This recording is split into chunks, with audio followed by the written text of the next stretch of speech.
Desperate times call for desperate measures. And at the height of the Second World War, with the Axis powers of Germany and Italy gaining ground on the European continent, the British High Command confronted the possibility of a German capture of the rock. In 1941, Rear Admiral John Henry Godfrey conceived a highly classified operation to create a hidden observation point within the rock to overlook the strategically vital Strait of Gibraltar. The plan would allow 6 volunteers to stay hidden within occupied Gibraltar and relay vital ship movements and information to British intelligence. Dr. Geraldine Finlayson tells us more about Operation Tracer. We're in a section of tunnels somewhere in the rock that leads to a very secret area that for a long time was an urban myth in Gibraltar. People talked about this, but nobody really knew the details. And of course I'm talking about Operation Tracer, or what some people used to refer to as Stay Behind Cave. So these tunnels that we're in at the moment are also connected to some of the batteries in this area of the rock. We know from people who've spoken to us who were actually here during the Second World War that when they were working in the area that we're going to show you now, they actually came into the area through the tunnels, so they didn't know where they were working in the rock. In fact, the person that we spoke to didn't know the location of the Stay Behind caves. He just knew that he used to work in them, but he didn't know how to get to them because he was picked up in his barracks in the morning, brought in through the tunnels, and he'd work, and then he'd be taken back through the tunnels, so he never knew the exact location. It was very, very covert. In fact, there have been a number of names given to the project, and I suspect it was because, depending on how much you could know about it, they gave it a different code name so as to, just distract people and try and divert attention from it.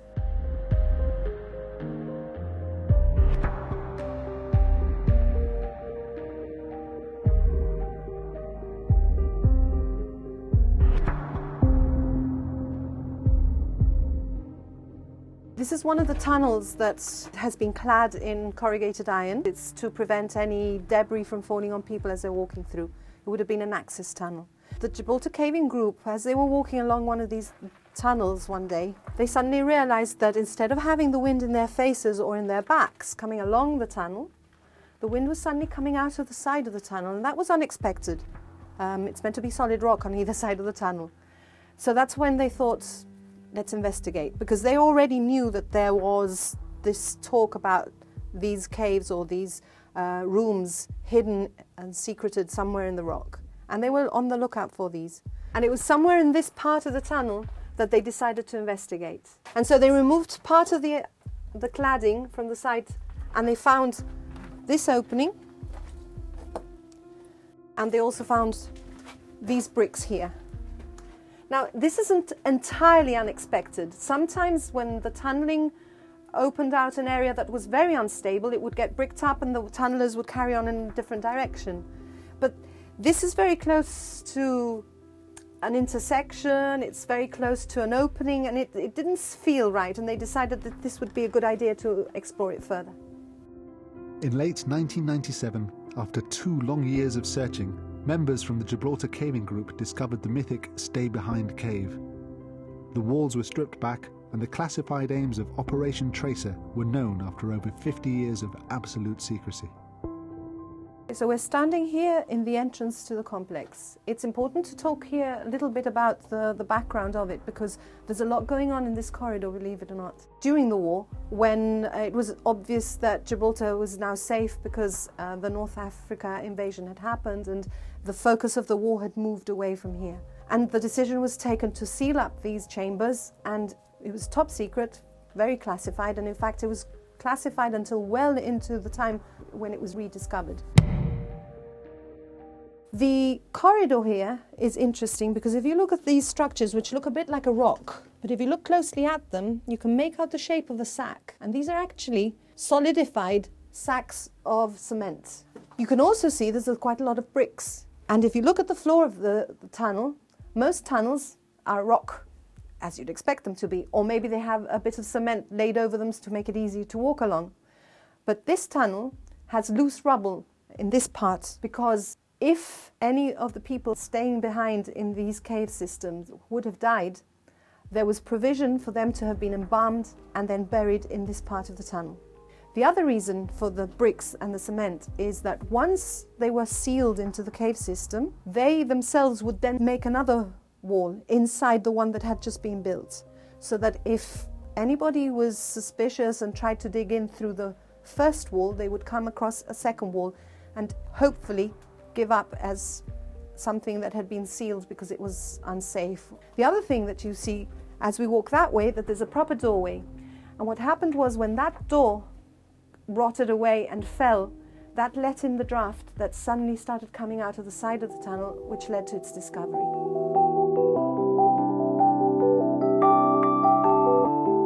At the moment here we are in the center, if you like, where all the operations would have happened, where people would have lived, where people would have had their stores.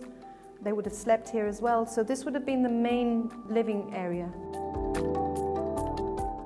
After the purpose of the complex became public knowledge in late 1997, some of those involved in its construction came forward, one of whom was Mr. Dennis Woods.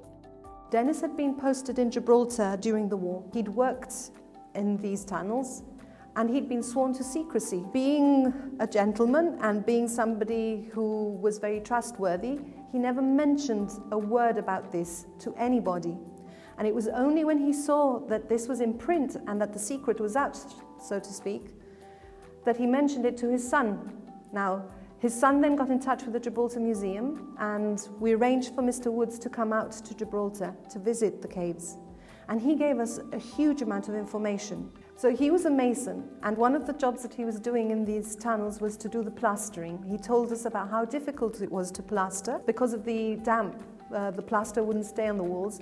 So he came up with this idea of using donkey dung to mix it into the plaster. And if you look at the finish on some of these walls, you can see that it's actually very smooth and it's still in very good condition, considering the number of years that have passed since Mr. Woods was working here, so he did his job very well. He was also able to authenticate that these were the stay-behind caves that he had been working on, because he left his name written on the wall and he pointed it out to us, and you can still see it today. He told us about many things. One of the things that he told us about was that he used to be picked up from his barracks and he'd come through the tunnels into this area. He didn't know where they were located on the rock. He'd work and then he'd go back to barracks. And one day when he'd finished his job, he was called by his sergeant and he was told that he was leaving for UK the following day. So he was shipped back to England, and then for the duration of the war he wasn't allowed out of the UK. The reason for this was to ensure that he wouldn't fall into enemy hands and divulge the secret. And he kept that secret all his life until he found that the secret was open. Another person like that was Dr. Bruce Cooper. Now, Dr. Cooper likewise had been sworn to secrecy, and he never mentioned anything to his family either. And again, it was only when he heard it being talked about quite openly that he started sharing his experiences. Dr. Cooper had been one of the volunteers to actually take part or become one of the team that would have been sealed in these tunnels if Gibraltar had fallen to the Axis powers. There's many other features in this room that you can pick out. For example, the floor is tiled with cork tiles. Now there's two reasons for this. One is that the cork is a very good insulator. So because we're inside solid rock, you wanted to insulate from the cold and the damp. But another thing that the cork does, it's a good insulator for sound. So people's footfall as they walked across the room wouldn't have been heard if people had been listening. And we know that the Axis powers had listening devices. They used to use them in prisoner of war camps to make sure that people weren't digging out of the camps. Another thing that we found, and that was actually still working, is the fresh water supply for the people that would have been sealed in these tunnels. There's a tank which holds 10,000 gallons of fresh water. That water is collected like they used to do at that time during the Second World War, and that tank still collects water to this day, and it's very clean water. And when we tried it, we turned the tap on, and at first all you could see was slush, of course, after so many years of undisturbed settling. But then it carried on running, and it ran clear and clean water. There is another thing that you can see in this room. You can also see a pipe that leads to the end of the room, to one of the corners of the room. That is what drains latrines. And the toilets have a macerator so that all the waste would be flushed away with the water through that pipe and down into crevices in the rock where it would be dissipated. So they thought of everything. Then, through this doorway where I'm sitting is access to, shall we say, the business side of it. This is where the Radio Shack was located. This is where the aerial was located, because of course there's no point spying on the enemy if you can't then transmit that information to your own people. This little hut is the Radio Shack, and this is where the communications would have happened. There was no equipment here when we came in. This would have been removed when they decided that they weren't going to be using the tunnels. But that's where it was located, and we found a few fuses and that sort of thing, verifying it.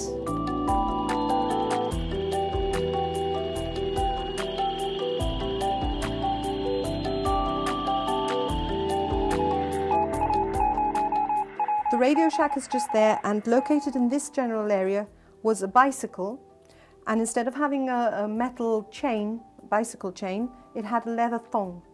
Now the purpose of that bicycle was to generate electricity for the wireless, so that they could transmit, probably at night, using the power that they had generated with the bicycle to charge their batteries during the day. The purpose of the bicycle was also to turn a ventilation fan.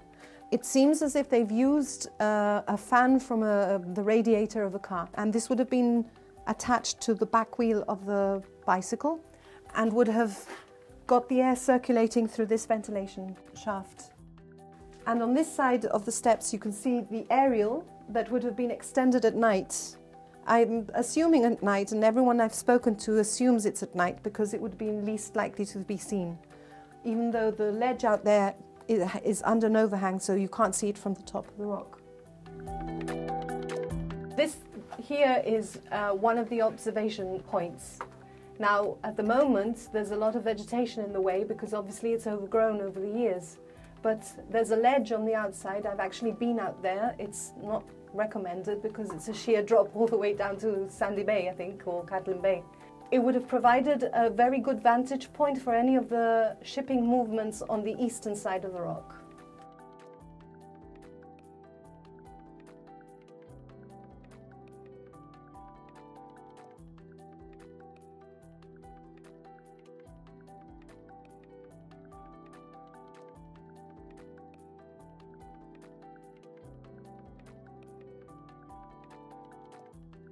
Now, this was the second Opio observation post.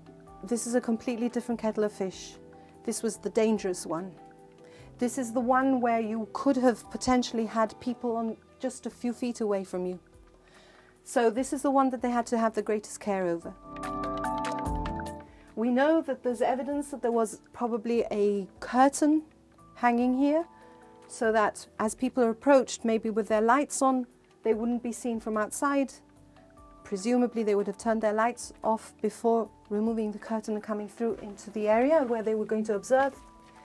We also found a wedge that was placed in this area, a wedge made of concrete, and that wedge has a little furrow running through it, which would have permitted a little bit of light to come through. There are people who suggest that that was to have the effect of a pinhole camera, so that you can see if there's anybody on the outside would have been reflected on the sheet coming behind us. When they were ready and they were sure that there was nobody on that side, they would have removed the wedge, and then they would have been able to look. And if I look through here now, I can see the ports of Algeciras very clearly. I can also make out any shipping movements that there are in the Bay of Gibraltar, and if I really sort of strain my head, I can see almost to the detached mole. If I look this way, at the moment it's completely overgrown, but we know that you could probably see as far as Europa Point. So it's a much more restricted view, but the reason for this is that on this side, potentially people would have been able to walk past them. Now, we did a little experiment to try and see where it opens out on the other side, and it's really difficult to pick out. And what we had to do is we had to get a long stick and tie a handkerchief to it and push it through and wave it, and eventually we found it. So it's very well hidden, but they couldn't take any chances and they had to be really very careful. And of course there would have been no possibility of speaking here because they would have been overheard. So if you like, this is possibly the weakest point of the whole setup, but they were really very careful and they had prepared themselves to try and prevent being discovered. In the end, Gibraltar never fell to the Nazis, and the chambers were sealed away, and any knowledge of the endeavour was confined to the minds of those who had been involved with the operation. The Allies went on to secure absolute victory over the Axis powers in September 1945. Many great feats of bravery and ingenuity were accomplished during these years of conflict. The tunnels that line the insides of Gibraltar stand as a testament to the incredible human effort and sacrifice made by millions of men and women to confront this common enemy which sought to dominate the world to its own end.